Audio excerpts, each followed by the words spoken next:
Oldu bir kere kalp uydu sana, ne dersen de vazgeçmem artık.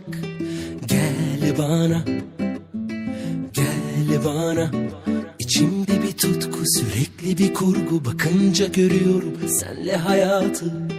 Gel bana, gel bana. Sanki kaderimi fırtınanda yazmışlar, rüzgarına dolayıp bırakmışlar. Bak çıkamıyorum bu aşkın içinden. Hele bir sor bu gönül kimi dinler. Bırak da bir aksın, çalarsa çalsın tüm şarkılar, bu aşktan utansın. Gel bana, gel bana. Bırak da bir sarsın, yanarsa yansın tüm alevler, bu aşktan utansın. Sen gel bana, gel bana. Kime ne, kime ne, kime ne? Gel bana.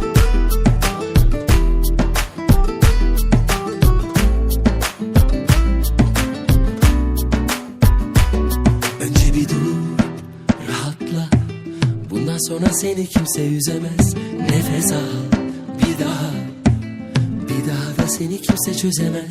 Orada bir dur, rahatla. Bundan sonra seni kimse üzemez. Nefes al, bir daha.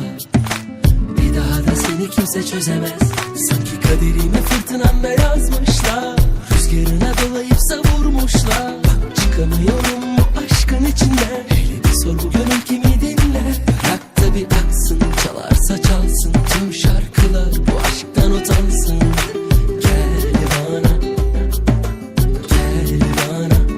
Bırak da bir sarsın, yanarsa yansın